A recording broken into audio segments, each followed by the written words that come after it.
بسم الله الرحمن الرحيم. السلام عليكم ورحمة الله وبركاته. إن الحمد لله نحمده ونستعينه ونستهديه ونستغفره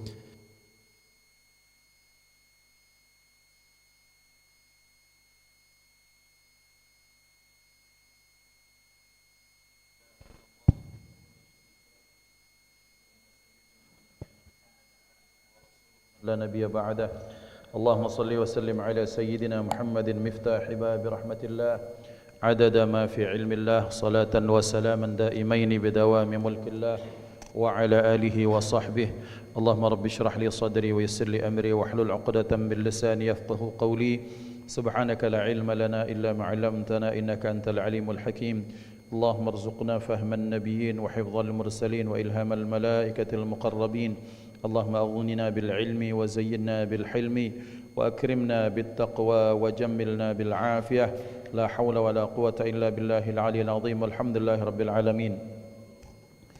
نوينا التعلم والتعليم والتذكر والتذكير والنفع والانتفاع والإفادة والاستفادة والحث على التمسك بكتاب الله تعالى وسنة رسوله والدعاء إلى الهدى والدلالة على الخير ابتغاء وجه الله ومرضاته وقربه وثوابه سبحانه وتعالى. على هذه النية وعلى كل نية صالحة جامعة شاملة نافعة من خيرات الدنيا ونعم الآخرة، وعلى نية أن الله سبحانه وتعالى يفتح قلوبنا كفتوح العارفين وينور قلوبنا بنور هدي اليقين، وأن الله يرزقنا العلم والعمل ويحفظنا من الزيغ والزلل. على هذه النية وإلى حضرة النبي المصطفى محمد صلى الله عليه وسلم بسر الفاتحة. أعوذ بالله من الشيطان الرجيم. بسم الله الرحمن الرحيم. الحمد لله رب العالمين الرحمن الرحيم مالك يوم الدين. إياك نعبد وإياك نستعين. اهدنا الصراط المستقيم صراط الذين أنعمت عليهم غير المغضوب عليهم ولا الضالين آمين. حضرة المحترمين, para ulama, para guru, imam masjid, ketua, pengurus dan jamaah Masjid Baitur Rahman Bang Raya dimuliakan Allah, ikhwatal iman rahimani wa rahimakumullah. Fa insyaallah pada pagi hari ini kita akan melanjutkan pembahasan kita, masih membahas kitab Nasaihul Ibad. Kita akan membahas satu maqalah dari Sayyidina Umar ibn Khattab radhiyallahu anhu. Beliau berkata, Bismillahirrahmanirrahim. Qala al-muallif rahimahullahu ta'ala wa nafa'ana bi'ulumihi fid darain amin. Qala Umar radhiyallahu anhu, telah berkata Sayyidina Umar radhiyallahu anhu, Man kathura dhahkuhu qallat haibatuhu, siapa yang banyak tertawanya maka sedikit haibahnya atau wibawanya. Wa man istakhaffa bin nasi ustukhiffa bihi, siapa yang meremehkan orang lain maka dia pun akan diremehkan. Wa man aktsara min syai'in 'urifa bihi, siapa yang memperbanyak melakukan sesuatu maka dia dikenal dengan hal tersebut. Wa man kathura kalamuhu kathura khata'uhu, dan siapa yang banyak bicaranya niscaya banyak kesalahannya. Wa man kathura saqatuhu qalla haya'uhu, dan siapa yang banyak kesalahannya dan siapa yang banyak jatuhnya atau kesalahannya, qalla haya'uhu, niscaya sedikitlah rasa malunya. Wa man qalla haya'uhu qalla wara'uh, siapa saja yang sedikit malunya maka sifat waraknya pun akan sedikit. Wa man qalla wara'uhu mata qalbuh, dan barang siapa yang sedikit waraknya niscaya matilah hatinya. Ikhwah dimuliakan Allah Subhanahu wa taala, hari ini kita akan membahas maqalah perkataan nasihat dari Sayyidina Umar ibn Khattab radhiyallahu anhu. Kita tahu bahwa Allah Subhanahu wa taala sengaja menciptakan dan menyediakan bagi kita pembelajaran-pembelajaran yang bagi orang yang disebut sebagai ulil absar, orang yang punya basirah, pandangan mata, pandangan hati, mempunyai hati nurani yang masih bersih, maka Allah menyatakan a'udzubillahi minasyaitonirrajim fa'tabiru ya ulil absar. Ambillah i'tibar wahai orang-orang yang punya hati, perasaan, basirah, orang-orang yang cerdas. Maka di antara sekian banyak i'tibar yang Allah berikan kepada kita adalah Sayyidina Umar bin Khattab. Dengan latar belakang kisah beliau menjadi pembenci Islam, kemudian sampai dalam satu tahapan beliau menyatakan, wallahi ya Rasulullah, sekarang setelah ada dialog sebelumnya, sekarang tidak ada yang paling aku cintai dibandingkan Allah dan dirimu, baru diriku.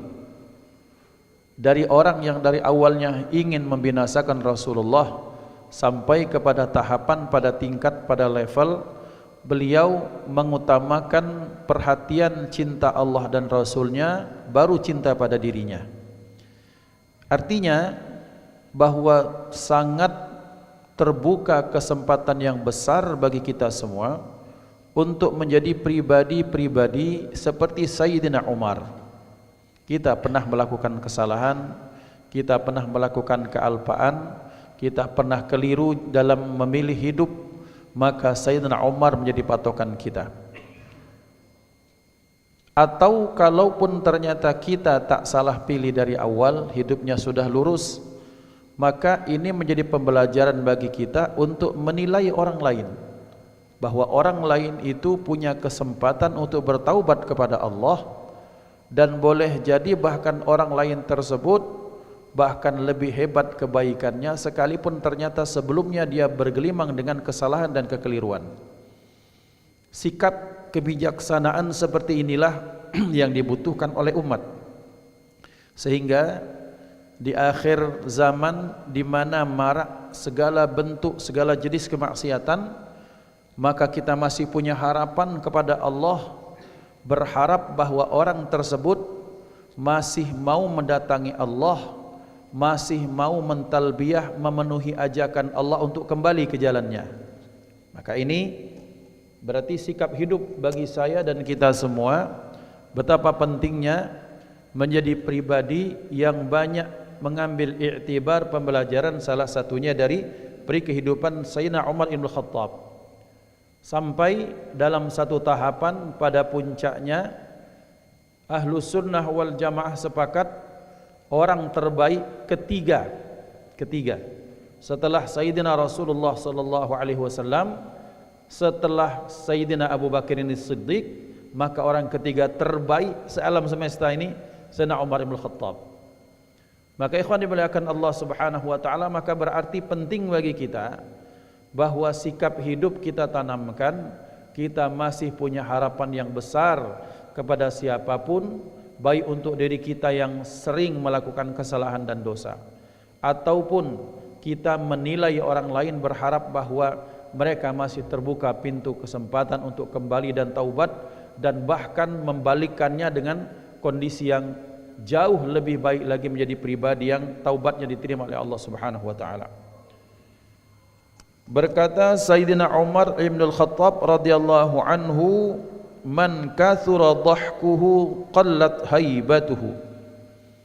Siapa yang banyak tertawanya, sering tertawa, terbahak-bahak, qallat haibatuhu, niscaya sedikitlah haibahnya. Haibah itu wibawa, haibah itu perasaan di mana orang segan kepadanya.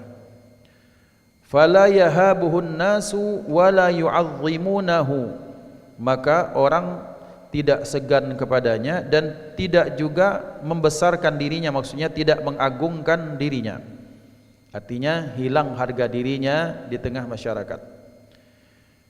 An Abi Dzarrin Al-Ghifari, dari Sayyidina Abi Dzarrin Al-Ghifari, qala, ia berkata, qala Rasulullah sallallahu alaihi wa alihi wasallam, telah bersabda Rasulullah sallallahu alaihi wasallam, iyyaka wa kathratad dhahiki, hati-hati engkau, jauhilah olehmu banyak tertawa.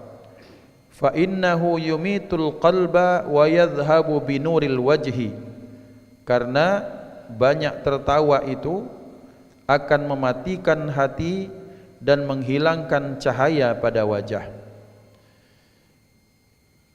Mematikan hati maknanya diawali dari ketidakseriusan orang tersebut terhadap ajaran-ajaran atau kebaikan-kebaikan dalam Islam. Bahasa kitanya, wong kalau biasa penesan, maka ketika berzikir pun dia akan kurang khusyuk. Kenapa? Lah biasa mengalingal, mengenge. Lah biasa tidak serius, sehingga ketidakseriusan ini terbawa dalam amal ibadahnya.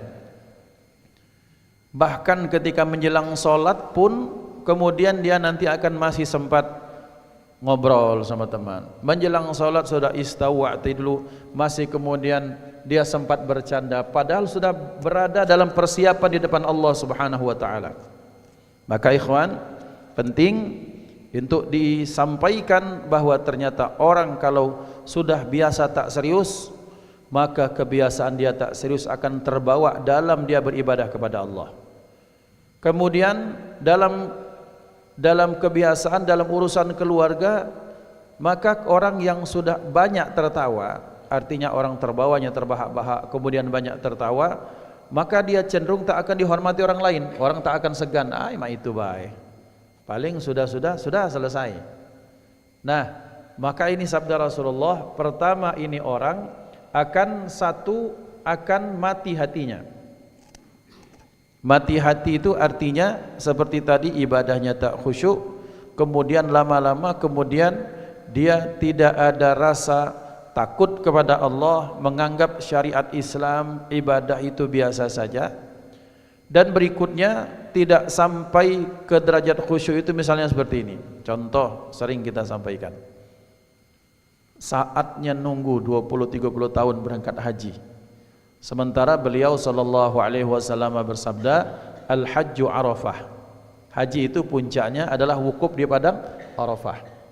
Tapi karena sudah terbiasa nih, tertawa, canda, kemudian penesan terus, terbawa sampai bahkan menjelang wukuf, yang dia cuma wukuf itu cuma 30 tahun sekali mungkin. Mungkin kalau dia bisa ke sana lagi. Kalau tidak, sekali itu saja dia wukuf di Arafah. Itu satu. Yang kedua, haji yang wajib itu kan yang pertama, yang kedua sudah sunnah. Tapi ternyata karena kebiasaannya itu tadi, berore, penesan, bercanda, tertawa, terbahak-bahak, maka saatnya taubat kepada Allah dia tak ada keseriusan. Saatnya istighfar, di mana orang lain menangis, ditawakan sama dia. Karena kenapa? Karena rasa khusyuk itu, orang khusyuk itu pertanda hatinya hidup. Ketika orang kalau sudah dengar ayat Quran sudah gelisah, sudah tak senang, itu pertanda hatinya sudah mati. Orang kalau bisa baca Quran minimal bergetar badannya, minimal hatinya, minimal ingat kepada Allah. Ini kalau sudah merasa risih kemudian tak senang, itu pertanda hatinya mati. Boleh jadi disebabkan oleh seringnya tertawa, artinya tak pernah serius dalam urusan-urusan. Bapak Ibu, para sahabat tertawa kok, mereka bercanda, Rasul pun bercanda, tapi tidak kemudian dalam tahap kemudian bercanda terus sampai hilang keseriusannya dalam bersyariat beragama. Malam mereka menangis, ketika wukuf mereka menangis, habis air mata mereka. Tapi ini mau sholat tertawa, kemudian pengajian sudah tidak serius, balik ke rumah tertawa. Seperti itu maka ditakutkan hilang rasa khusyuknya kehadirat Allah disebabkan mati hatinya. Kemudian hilang nurul wajhi, cahaya pada wajahnya. Cahaya pada wajah itu maksudnya satu, auranya berkurang, aura. Dalam bahasa sederhana seperti itu. Auranya hilang, kemudian dia sudah tak ditakuti orang lain. Bapak itu baik. Paling pacak-pacaknya ketawa-ketawa sudah. Selesai, orang tak akan ada rasa takut, tak akan ada rasa segan sama dirinya. Hilang harga diri hanya gara-gara terus seperti itu. Yang kedua, sabda beliau, wa man istakhaffa bin nasi ustukhiffa bihi. Siapa yang meremehkan orang lain, maka pun dia akan diremehkan. Wa qad ruya 'anin nabiy sallallahu alaihi wasallam, dan sungguh telah diriwayatkan dari Nabi Muhammad sallallahu alaihi wasallam annahu qala, bahwa beliau bersabda, al-mizahu istidrajun minasy syaitani wa ihtida'un minal hawa. Mizah, bercanda itu merupakan bagian dari istidraj, perangkap dari setan, dan merupakan tipuan dari hawa nafsu. Wa qala Umar bin Abdul Aziz rahimahullahu taala, ittaqul mizaha fa innahu hamqatun turithu daghinatan. Takutlah kalian akan bercanda, karena dia menjadi penyebab orang itu akan lemah dirinya, hatinya akan kehilangan marwahnya. Kemudian innal mizaha bad'uhu halawah, sesungguhnya bercanda itu bad'uhu halawah, permulaannya manis, lakinnama akhiruhu adawah, akan tetapi akhirnya permusuhan. Yahtaddu minhu ar-rajulu syarifu wa yujtara bisakhifihi as-sakhifu. Yang orang yang mulia maka dia akan diremehkan, dan akan beranilah orang sombong dengan beranilah orang yang bodoh dengan kebodohannya. Ikhwah dimuliakan Allah Subhanahu wa taala. Istighfaf ini maknanya satu, meremehkan, yang kedua kebanyakan bercanda. Maka beliau sallallahu alaihi wasallam menyatakan bahwa orang yang banyak bercanda, selanjutnya orang bercanda itu kan biasanya meremehkan orang lain. Kadang-kadang dengan ucapan, kadang-kadang dengan tingkah laku, kadang-kadang dengan bahasa-bahasa tubuh. Itu kan akhirnya awalnya canda, akhirnya biasanya akan muncul permusuhan. Ngijau ke wong lain, entah mungkin karena cara berjalannya yang tak biasa, mungkin mukanya mungkin tak biasa, mungkin suaranya tak biasa. Itu kan dia buat candaan, maka yang seperti itu munculnya meremehkan. Orang yang meremehkan orang lain, maka dia pun akan diremehkan orang lain. Ini sudah hukum sebab akibat, sudah sunnatullah yang Allah tetapkan di muka bumi ini. Orang kalau banyak mencela orang lain, orang kalau banyak meremehkan orang lain, maka sebelum dia mati, maka dia pun akan mendapatkan hal yang sama. Ikhwan yang dimuliakan Allah, ini hukum sebab akibat. Entah orang menyebutnya karma, entah nyebutnya orang hukum apapun, tapi dalam Islam bahwa dinyatakan dalam satu kaidah bahwa balasan dari satu perbuatan sesuai dengan perbuatan yang dilakukan. Maka dinyatakan bahwa sesuatu yang dilakukan, apakah dia baik, maka balasannya baik. Kemudian kalau dia buruk, balasannya buruk. Orang kalau dia memuliakan orang lain, maka lihat sabda Rasulullah sallallahu alaihi wasallam, birru abaakum tabirrukum abnaukum. Berbaktilah kalian pada orang tua kalian, maka niscaya kelak anak-anak kalian akan memuliakan kalian. Orang yang bakti pada orang tua, orang yang betul-betul menghabiskan umurnya, tenaganya, hartanya, curahan perhatiannya adalah untuk orang tua, nanti Allah akan jadikan anak cucunya sayang sama dia. Jadi kalau melihat ada orang yang anaknya sayang sekali sama dirinya, atau cucunya hormat, sayang, cinta sekali pada orang tersebut, itu pertanda ini orang ketika orang tuanya masih hidup, dia sangat bakti dan sayang pada orang tuanya. Hukum itu ada dan Allah berlakukan di muka bumi ini. Artinya adalah orang kalau menghormati orang lain, Allah akan hormati dia. Allah akan menjadikan orang hormat pada dirinya. Orang ya ikhwan, kalau sering dia mendoakan orang lain, maka dia tak sadar orang yang lain pun Allah buat untuk mendoakan dirinya. Orang biasa hidup di masyarakat, hatinya baik, takut kepada Allah, Allah akan munculkan kemuliaan-kemuliaan pada dirinya. Tapi orang yang menghinakan orang lain, dan sayangnya masih banyak di masyarakat orang-orang yang bahkan ini mizahnya dalam bentuk menghina tubuh orang lain. Kemudian dengan cara mengejek orang lain dengan entah cara jalan, entah apa. Misalnya maaf ini, ada orang yang mati sebelah, kemudian diijo-ijo ke bahasa gitu, dihinakan dia dengan cara berjalannya, cara ngobrolnya, dijadikan film, dijadikan sinetron, dijadikan bahan candaan. Maka yang seperti ini pelaku dan penikmatnya akan Allah berikan hal yang sama sebelum dia mati.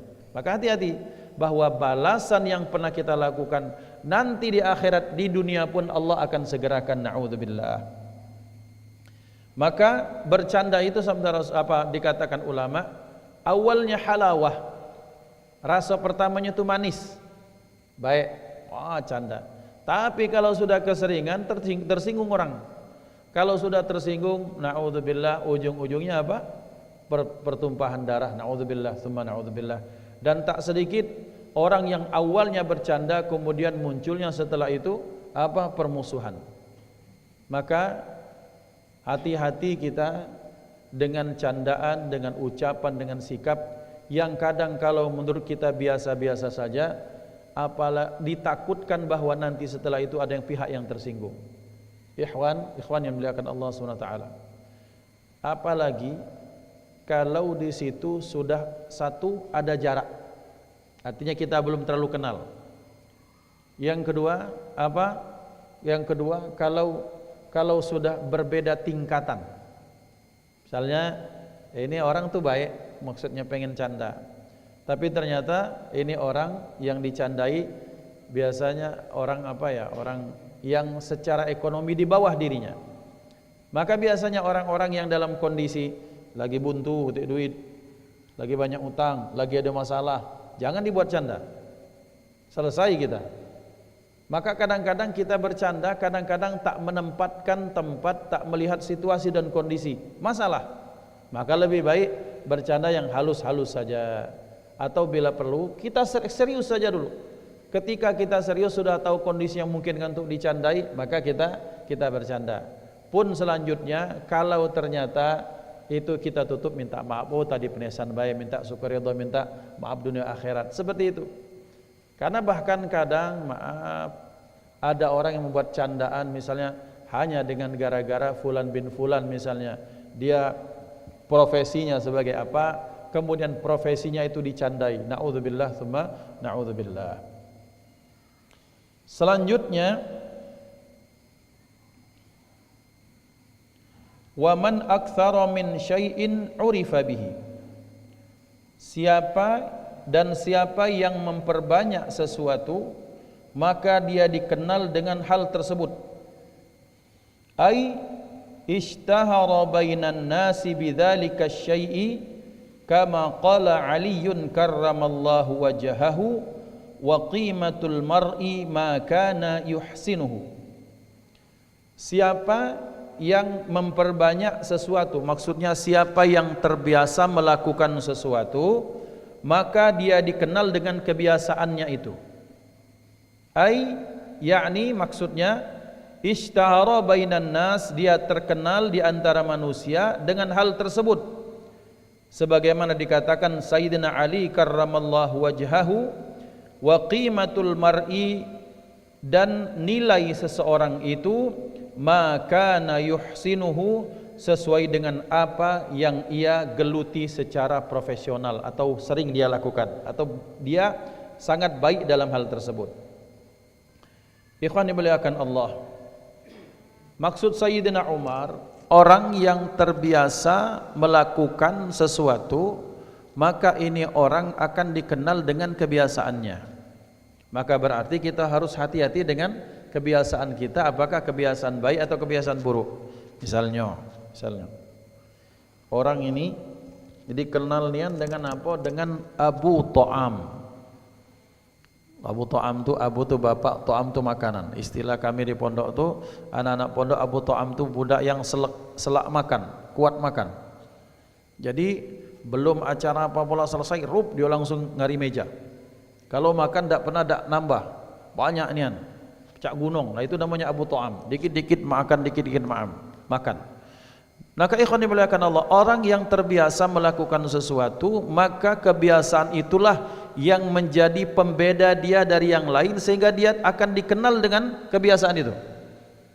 Maka berarti kita harus berhati-hati dengan kebiasaan kita. Memanglah di dalam Al-Quran Allah menyatakan wala tanabazu bil alqab, jangan kalian memanggil dengan gelar yang buruk. Gelar yang baik boleh, gelar yang buruk tak boleh. Misalnya memanggil ini fulan bin fulan, ada terjadi. Ya ini kan ada istilah di kita di Palembang ini kan, namanya Abdullah, bagus Abdullah hamba Allah. Tapi ketika kecilnya sering dia kena sawan, dul sawan. Kemudian ada anak budak kecil yang dari kecilnya dia sering kena bisul, mat bisul. Kebiasaan. Itu kebiasaan buruk. Tapi kalau terhadap kebiasaan yang lain, kita jangan buka peluang diri kita untuk dipanggil seperti itu. Misalnya apa? Misalnya kalau itu tadi, kalau sedekah, kalau kenduri, kalau apa, dia makan duluan.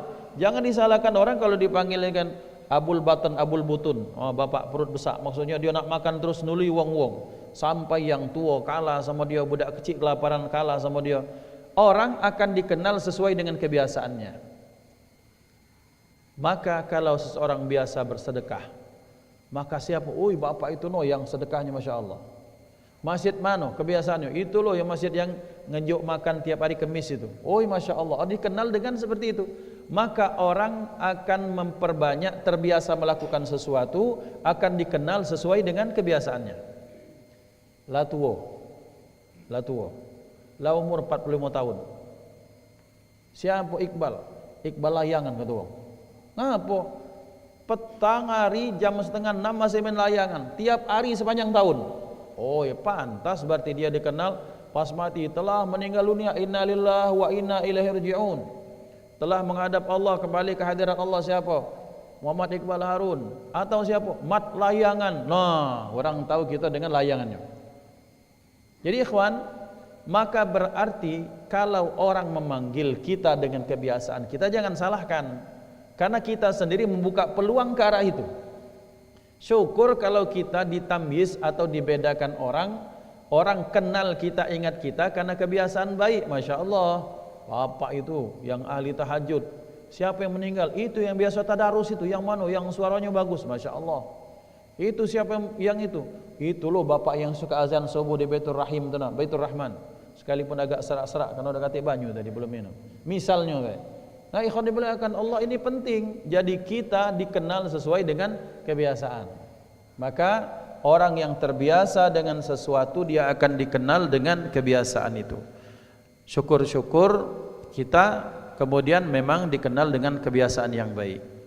Maka dikatakan Sayyidina Ali, wa qimatul mar'i ma kana yuhsinuhu, dan level seseorang, nilai seseorang sesuai dengan apa yang ia geluti secara baik. Orang akan kenal, orang akan melihat fulan bin fulan, apa ibu itu, oh ibu itu yang tiap subuh sedekah makanan pempek kulit. Oh misalnya, orang kenal, Masya Allah orang ahli sedekah. Itu siapa? Itu orang yang biasa itu tahajud itu tiap Ramadan bisa tak balik-balik dia ibadah terus. Maka orang akan dikenal sesuai dengan level kebiasaannya atau profesionalitasnya. Waman, kata Sayyidina Umar berikutnya, waman kathura kalamuhu kathura saqtuhu. Siapa yang banyak bicaranya akan banyak berpotensi salah. Saqtun itu saqata yasqutu, itu artinya jatuh. Maksudnya orang kalau banyak ngomong, ada kalanya dari omongan itu ada yang terjatuh. Maksudnya akan berpotensi terpelencok, dia omongannya salah. Orang kalau sudah banyak ngomong, maka potensi akan ngucap yang salah atau mengucapkan hal yang salah. Bi fathataini saqatuhu ay khata'uhu, yakni salahnya. Baik salah itu dari perkataan maupun perbuatan. Ruya telah diriwayatkan annahu sallallahu alaihi wasallam, bahwasanya beliau sallallahu alaihi wasallam beliau bersabda, inna aktsaran nasi dzunuban yaumal qiyamati aktsaruhum kalaman fima la ya'nihi. Beliau bersabda, ini menjadi untuk diindahkan bagi kita semua. Beliau sallallahu alaihi wasallam bersabda, sesungguhnya jenis manusia yang paling banyak dosanya pada hari kiamat adalah orang yang paling banyak berbicara pada perkara yang tak penting bagi dirinya.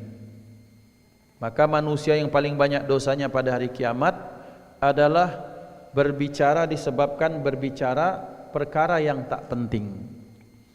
Ikhwan dimuliakan Allah Subhanahu wa taala. Ketika seseorang memilah ucapan, maka ini merupakan bagian dari derajat atau level atau kualitas keimanannya. Orang kalau mau melihat Islamnya seseorang, maka kita lihat omongannya seperti apa. Kalau dia serius, omongannya baik, ucapannya baik, memanggil orang dengan panggilan yang baik, ini bisa dipastikan level keislamannya baik. Tapi kalau tiap hari misuh, kemudian selanjutnya dia ngenyek orang lain, kemudian dia menghinakan orang lain dengan ucapan, kata-katanya kotor, kata-katanya menyakitkan, saya tak menunjuk, ini hadis Rasulullah, termasuk level keislaman yang baik adalah orang itu meninggalkan kata-kata yang tak penting bagi dirinya, yang tak penting untuk dunia apalagi untuk akhiratnya. Memanggil orang dengan panggilan fulan bin fulan dengan ucapan baik, itu merupakan wujud baiknya Islam seorang. Memanggil orang dengan panggilan yang buruk, dengan bahasa yang tak enak didengar, yang kalau standarnya gampang saja, kalau dia memanggil orang lain dengan panggilan yang tak bagus, kemudian dia merasa tak tersinggung, bagaimana kalau orang memanggil ibunya dengan panggilan itu dia tersinggung, itu tanda bahwa ucapan tersebut tak elok, tak baik. Nah, maka beliau sallallahu alaihi wasallam bersabda, yang paling banyak dosanya pada hari kiamat kelak jenis orang disebabkan gara-gara apa? Gara-gara banyak bicaranya, banyak omongannya. Maka kita harus berhati-hati berbicara perkara yang tak penting. Kita bicaralah di rumah Allah, kita bicara tentang apa? Di luar kita di meja makan bicara tentang apa? Betapa banyak jadi ulama ada di meja makan. Sayyidil Habib Umar bin Hafidh itu ketika di meja makan, ketika sarapan, maka beliau murojaah, istrinya murojaah setoran sama beliau. Kemudian anak-anaknya setoran hafalan Quran dan kitab sama beliau ketika sarapan. Bahkan dalam momen-momen yang baik, maka kalam itu lidah dipakai untuk ucapan-ucapan dan perkataan yang baik. Kemudian bagaimana cara melihat omongan tersebut berguna atau tidak? Maka Imam Ghazali menyatakan, juga Imam Al-Haddad menyatakan, perkara penting atau tidak, berguna atau bermanfaat atau tidak, bisa kita lihat dengan satu saja, kata beliau, di akhirat kelak, kira-kira ucapan atau perbuatan itu kira-kira antara dua timbangan, apakah timbangan kebaikan, apakah timbangan keburukan. Dalam bahasa sederhana, Allah dan Rasulullah itu ridha tidak dengan perbuatan atau ucapan tersebut, ataukah sebaliknya? Kalau Allah ridha, maka berarti itu baik. Kalau Allah tak ridha, berarti itu tak baik. Kalau tak ada nilai pahala dan dosa, kembali kepada hadis tadi, bahwa Islam yang baik bagi seorang, dia meninggalkan ucapan-ucapan pembicaraan yang tak penting bagi dirinya. Kemudian selanjutnya diriwayatkan bahwasannya beliau sallallahu alaihi wasallam beliau bersabda, yu'adzabul lisanu bi'adzabin la yu'adzibu bihi syai'un minal jawarihi. Diazab lisan itu dengan azab yang sesuatu selain lisan itu tak diazab kecuali dengan dirinya. Maksudnya lisan itu mendapatkan siksa berbeda dari anggota tubuh yang lain. Mata, telinga, kemudian hidung, kemudian tangan dan kaki. Itu diazab tidak seperti azabnya lisan. Lisan atau lidah ini diazab kelak di akhirat dengan azab yang sangat pedih, paling pedih di antara sekian anggota tubuh. Kemudian lisan ini protes kepada Allah. Ya Rabb, wahai Tuhanku, lima azabtani bi'adzabin lam tu'adzib bihi syai'an minal jawarih. Wahai Tuhanku, kenapa engkau mengazab aku, kata lidah, dengan azab yang tidak engkau azab sesuatu yang lain dari anggota tubuh? Apa jawaban Allah? Kharajat minka kalimatun balagat masyariqal ardi wa magharibaha. Lisan, gara-gara kamu, katanya, keluar dari lidahmu sesuatu yang keburukannya bisa sampai antara timur sampai ke barat. Presiden sekelas Donald Trump ngomong bahwa Palestina itu tak berhak merdeka, kita bumi hanguskan. Oh, tersinggung semua orang seluruh dunia. Orang muslim seluruh dunia tersinggung. Ada orang ngomong Muhammad itu, Nabi Muhammad SAW maksudnya, seorang yang ini, seorang itu. Timur sampai barat orang marah sama orang ini. Gara-gara apa? Gara-gara lisan yang tak terjaga. Maka kata Allah, keluar darimu wahai lidah, wahai lisan, ucapan yang dampaknya dari timur sampai ke barat. Dan kalau dibalik, kebalikannya, wahai lisan, maka keluar darimu ucapan yang bahkan memenuhi semesta ini dengan kebaikan. Tapi dalam konteks adab, maka keluar darimu wahai lisan ucapan-ucapan yang bahayanya sampai dari maghrib masyrik ke maghrib, dari timur ke barat. Fasufika bihaddamu al-haram, maka dengan lisan itu maka tertumpahlah darah yang haram untuk dialirkan.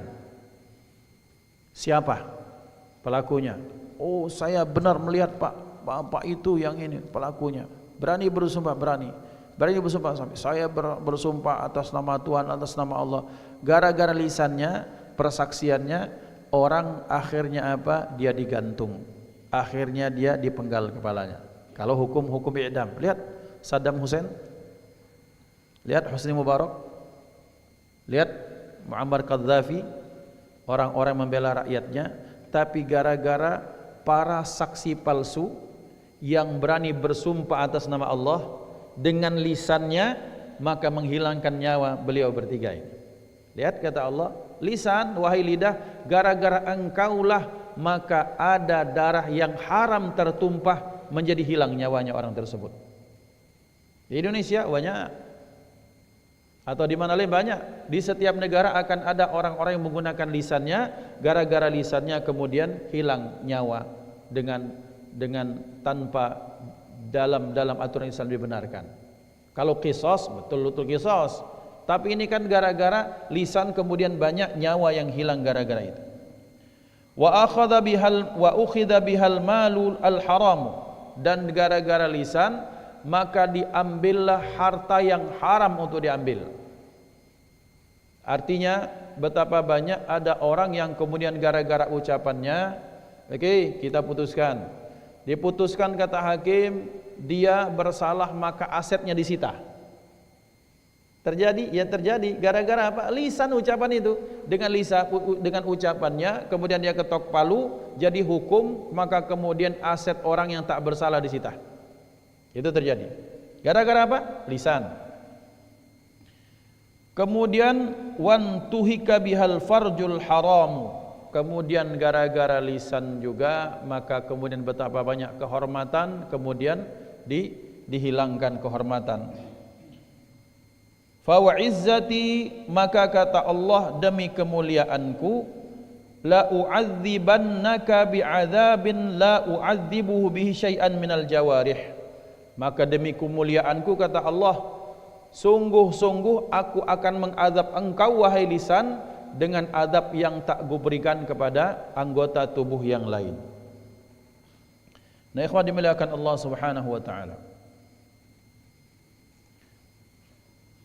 Selanjutnya, wa man kathura saqatuhu qalla haya'uhu. Orang kalau sudah banyak salahnya, terbiasa melakukan kesalahan, maka sedikitlah rasa malunya. Qala ba'dul hukama'i, berkata ahli hikmah, man kasahul haya'u thawbahu lam yaran nasu aibahu. Ini berkata ahli hikmah, orang yang dia berpakaian dengan pakaian yang malu, maka orang lain tak akan ketemu sama aib-aibnya. Orang kalau dia punya rasa malu, dia pakai pakaian malu, maka auratnya, aibnya tak akan kelihatan oleh orang lain. Apa misalnya? Dia ini misalnya, ibu ini senang nari, ya kan, namanya nari, joget, bernyanyi, itu kan bagian dari fitrah manusia yang diberikan pada setiap orang. Tapi karena rasa malunya, dia joget tapi di dalam kamarnya be. Kalaupun dia joget, dia di rumahnya be. Boleh tidak? Ya boleh. Tak ada yang lain yang tengok. Kenapa dia malu? Kalau mungkin auratnya terumbar, maka orang luar tak tahu bahwa dia hobi nari. Misalnya, ibu ini hobi berdandan, hobi bersolek dia di kamarnya, tapi di luar dia tutup pakai jilbab, dia tak pakai perhiasan. Karena kenapa? Malu dia. Maka orang tak tahu ternyata dia hobi bersolek. Maka ikhwan dimuliakan Allah, orang tak akan mendapatkan aib kita kalau kita masih memakai pakaian malu. Tapi kalau tak punya rasa malu atau hilang rasa malu, maka disitulah orang akan dapat satu demi satu keburukan kita. Tak malu dengan lisan ngomong sembarangan, tak malu dengan diri kita bergaul bebas, orang akan dapat aib kita. Kemudian tak malu misalnya mengumbal aurat, bahkan dipamerkan di HP segala macam.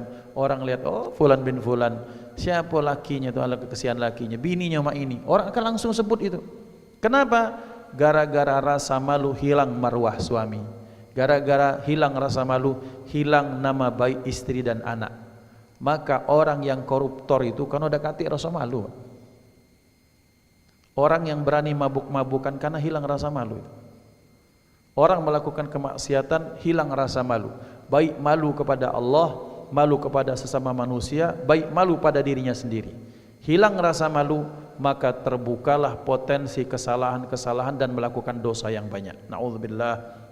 Maka pantas beliau sallallahu alaihi wasallam menyatakan al-haya'u minal iman, bahwa rasa malu itu sebagian daripada iman. Maka kita ingatkan, khusus untuk saya, untuk anak saya, keluarga saya dan kita semua, HP ini menjadi pertaruhan. Bahwa kadang-kadang kita lihat betapa lihat di program ini, di TikTok, di YouTube, apa, di Facebook apa. Kadang-kadang kita lihat ini anak orang Indonesia kah bukan? Bahkan zaman dulu, bahkan kita mengucapkan maaf, kata seks itu sangat tabu. Sekarang bahkan ya Allah, dan itu berarti bangsa kita sudah sedikit demi sedikit digeruskan, dihilangkan rasa malunya. Pada semua elemen, laki-lakinya kah, perempuannya kah, yang tuanya kah, yang muda kah, yang kecilnya. Maka ini musibah yang mestinya kita sama-sama introspeksi untuk memulai dari diri kita masing-masing semuanya, insyaallah.